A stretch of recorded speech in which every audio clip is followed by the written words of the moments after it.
नमस्कार दोस्तों, मेरा नाम विजय है और मैं आपको आज जो कहानी सुनाने जा रहा हूं वो मैंने खुद महसूस की है, या यूं कहूं कि उस रात के बाद से मैं सो नहीं पाया।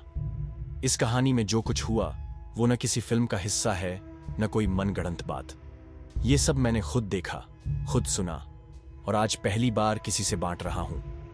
तो दोस्तों, अगर आप अकेले हैं तो थोड़ा संभल जाइए, क्योंकि ये कहानी है एक शापित हवेली की, एक खामोश गांव की और एक ऐसे परिवार की जिसकी आखिरी चीखें अब भी हवाओं में तैरती हैं। तो चलिए शुरू करते हैं।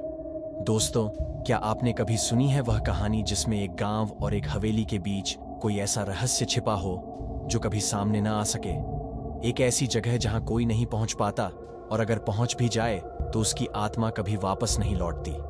यह कहानी उसी रहस्य की है, उसी सच्चाई की है जिसे मैं आज आपसे साझा करने जा रहा हूं। यह घटना लगभग 25 साल पुरानी है और वो दिन आज भी मेरी आंखों के सामने खड़े हैं। तब मैं एक छोटे से गांव में एक पत्रकार के तौर पर काम करता था। एक दिन मेरे पास एक चिट्ठी आई जो मेरे लिए किसी अजीब संदेश से कम नहीं थी। चिट्ठी में लिखा था, यदि तुम सच में सच्चाई जानना चाहते हो तो तुम उन गहराइयों में उतरने को तैयार हो जाओगे जहां से कोई लौटता नहीं। वह हवेली और उस गांव का इतिहास तुम्हारी आत्मा को कांपने पर मजबूर कर देगा। याद रखो, इस चिट्ठी को पढ़ने के बाद अगर तुमने लौटने का मन बनाया तो तुम शायद कभी भी लौट ना पाओ। वह चिट्ठी मेरे दिमाग में घर कर गई। मैंने सोचा, ये तो कोई शरारत होगी या कोई मजाक, लेकिन फिर मन में एक खौफ और जिज्ञासा ने घर किया और मैं तय कर लिया कि मैं उस गांव और हवेली का सच जानकर ही लौटूंगा। गांव का नाम था मूरतपुर और हवेली का नाम था चंद्रलोक हवेली। यह हवेली इस गांव से बाहर एक सुनसान जंगल के किनारे स्थित थी, जहां से कोई रास्ता नहीं जाता था। गांव वालों के मुताबिक यह हवेली कभी बहुत आलीशान हुआ करती थी, लेकिन कुछ अजीब घटनाओं के बाद इसे छोड़ दिया गया था। गांव वाले कहते थे कि वहां एक खौफनाक आत्मा बसी हुई थी, एक महिला की आत्मा जिसने अपनी संतान को किसी बुरी शक्ति से बचाने के लिए अपनी जान दे दी थी। जब मैं मूरतपुर पहुंचा तो वहां का माहौल कुछ अलग ही था। जैसे ही मैं गांव में दाखिल हुआ, चारों तरफ एक अजीब सी खामोशी पसरी हुई थी। गांव वालों ने मुझे देखा और फिर नजरें झुका ली। किसी ने भी मुझसे कुछ नहीं कहा, लेकिन उनकी आंखों में डर और चुप्पी थी। मैंने महसूस किया कि जैसे कोई मुझे देख रहा हो। और फिर मुझे एक पुराना कागज मिला जिस पर लिखा था, जो भी उस हवेली में जाएगा वह केवल मौत को ही पाएगा। यह हवेली हमारी नहीं, शैतान की है। यह पढ़कर मेरा मन कांप उठा, लेकिन फिर भी मैंने मन में ठान लिया कि मैं उस हवेली तक जरूर जाऊंगा। मैंने गांव के बुजुर्ग से हवेली का रास्ता पूछा। वह मुझे बहुत समझाने की कोशिश करने लगा, लेकिन फिर उसने कहा, जाओ, लेकिन याद रखो, वापसी का रास्ता तुम नहीं जान पाओगे। मैंने उसकी बात को नजरअंदाज करते हुए हवेली की ओर कदम बढ़ाए। रास्ता बहुत कठिन था, जंगल घना था और बर्फ जैसी शांति में सिर्फ मेरे कदमों की आवाज गूंज रही थी। कुछ घंटों बाद मैं उस हवेली तक पहुंच गया। हवेली का मुंह बंद था, लेकिन उसके दरवाजे का एक कोना खुला हुआ था। भीतर घुसते ही एक ठंडी हवा का झोंका आया, जैसे हवेली खुद मुझे अपनी ओर खींच रही हो। अंदर घुसते ही मैंने देखा कि यहाँ की दीवारें पूरी तरह से खंडहर हो चुकी थीं। हर जगह सीलन और धूल थी। कुछ ही मिनटों में मुझे यह एहसास होने लगा कि यहाँ कुछ बहुत बुरा छिपा हुआ है। हवेली के अंदर हर चीज मानो समय के साथ गुम हो चुकी थी। फर्श पर बिखरे हुए ताले और टूटी हुई चीजें यहाँ की वीरानी को और भी डरावना बना रहे थे। मैंने एक एक कमरे का जायजा लेना शुरू किया। हर कमरे में जाने पर एक अजीब सा सन्नाटा और खौफ तारी हो जाता। फिर मुझे एक पुराने फोटो फ्रेम मिले जिसमें एक महिला की तस्वीर थी।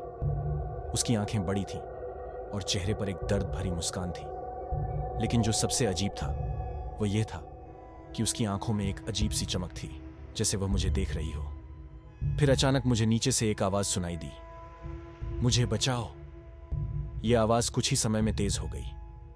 मैंने दौड़ते हुए आवाज की ओर कदम बढ़ाए और पाया कि एक पुरानी सी सीढ़ी थी जो नीचे के बेसमेंट में जाती थी। मुझे लगा कि यह आवाज वहीं से आ रही है। मैं नीचे की ओर बढ़ने लगा। जैसे ही मैं बेसमेंट में पहुंचा, वहां एक भयानक दृश्य था। एक पुरानी लकड़ी की चेस्ट पड़ी थी और उसमें से गहरी सांसें आ रही थीं। मैंने चेस्ट खोला तो उसमें एक बच्चा पड़ा था जो कांप रहा था। लेकिन यह बच्चा किसी इंसान जैसा नहीं लग रहा था। उसकी आंखों में अजीब सी चमक थी और वह गहरी सांस ले रहा था। तभी अचानक चेस्ट के चारों ओर की दीवारें हिलने लगीं, कमरे में अजीब सी हवा घूमने लगी और फिर वह बच्चा बोल पड़ा, तुम अब यहां फंस चुके हो। अचानक एक तेज सी चीख गूंजी और कमरे की दीवारों पर एक छाया उभरने लगी। उस छाया ने रूप बदला और एक महिला के रूप में आकर मुझसे कहा, तुमने जो किया उसका परिणाम अब तुम्हें भुगतना होगा। यह दृश्य मेरे लिए अकल्पनीय था। वह महिला सच में एक भूतिया आत्मा थी और उसने अपनी आत्मा को इस हवेली में फंसा लिया था ताकि वह कभी शांति न पा सके। अब वह मेरे सामने खड़ी थी और उसके हाथों में वही बच्चा था। वह बच्चा अचानक गायब हो गया और महिला की आंखों में खौफनाक गुस्सा और दर्द था। मैं वहां से भागने की कोशिश करने लगा, लेकिन हवेली के दरवाजे अपने आप बंद हो गए।